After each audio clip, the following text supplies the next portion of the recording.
All right, so thanks for watching another stream. Thanks for watching another video. My name is Dennis, and I love talking about Tesla deal hacking, as I like to call it, but basically just getting the best deal on a Tesla at the best financing rate. So definitely hit that subscribe if you're interested, and definitely check out my Patreon link down below in the description where you can support the channel and get access to the ultimate Tesla buying guide out there with all the best interest rates for financing your Tesla. So definitely check it out. Patreon link down below in the description. And today's live stream is partnered with Mint Mobile, where you can save money on your mobile phone plan down in the description, but more on that later. So shout out to Car Dealership Guy for posting this. New data from Edmunds shows that the average new car loan rates nationwide rose last month, while used car rates declined slightly. Read more on this impacting car buyers. So we can see what is happening right here. We're taking a look at the Edmunds chart right here. We can see all the different averages between the new car rates and the used car rates. And we actually can see that used went down 0.1% and new car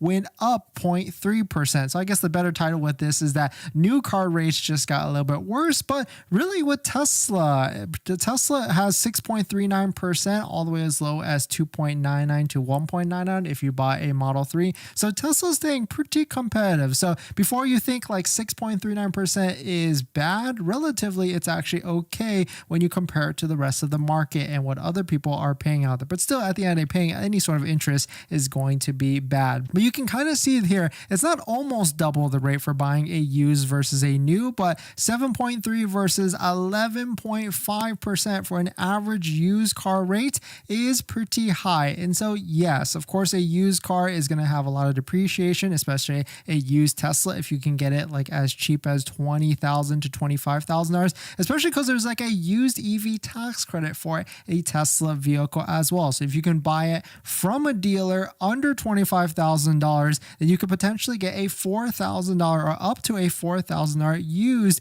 EV tax credit if you fall within these parameters of income levels. So $75,000 is a single earner. You have to make less than that. Head of household $112,000, and married, filing jointly, or filing as a widower is $150,000. So that might make sense, but really, if you're going to be financing like a $15,000 to $20,000 vehicle at interest rates at like 11.5%, it might not make some sense. It might kill actually a lot of your deal because that's a hefty amount of interest that you're going to be paying on a Tesla vehicle, whether it's used. So I would certainly explore maybe taking a look at a new one, because if you can time it right with some newer discounted vehicles and things like that, you might be paying way less overall interest over the time of the loan. And it shapes up to look like that this 0.99 or this 1.99 or even 2.99 is going to be your best deal. But it seems like Tesla is going through a lot of the backlog with this. So here's a post from Pacify. Thanks for posting this, Davey.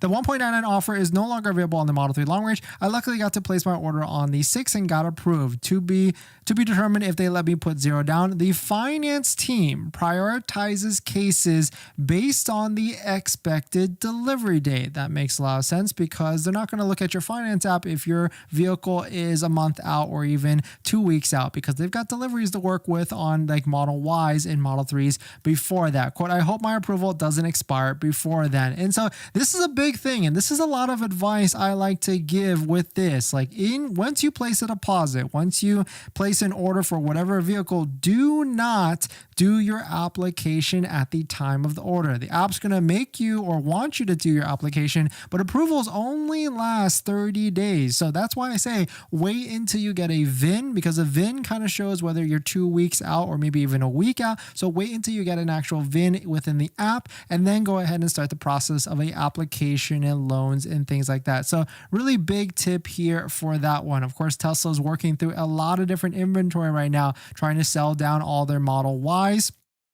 And so there's a lot of vehicles that they're probably piping through and working through because of that 0.99, that fantastic 0.99% APR rate. Here's another post from Dwayne. I thought this was interesting. I put my Model Y order on the last day of May 31st and was approved at 1.99 for 72 months. The Tesla app said been saying my delivery was in June, but today it got updated to July 12th or August 16th. I'm in the Washington, D.C. and Maryland area. And so this is more proof, which go to what we talk about, is that that when there's the end of the quarter push, which is June right now, Tesla might push your order out if you are very far away from the factory, because they want deliveries by the end of that month, which is the end of the quarter. So that's where they're going to push your order out, whether you're in states like DC, Maryland, Florida, basically very far away from the factory, because they're going to try and switch that vehicle that was supposed to go to you to someone that's closer to the factory, like California, Nevada, so that they can get a delivery ASAP that can count for the end of the sales quarter.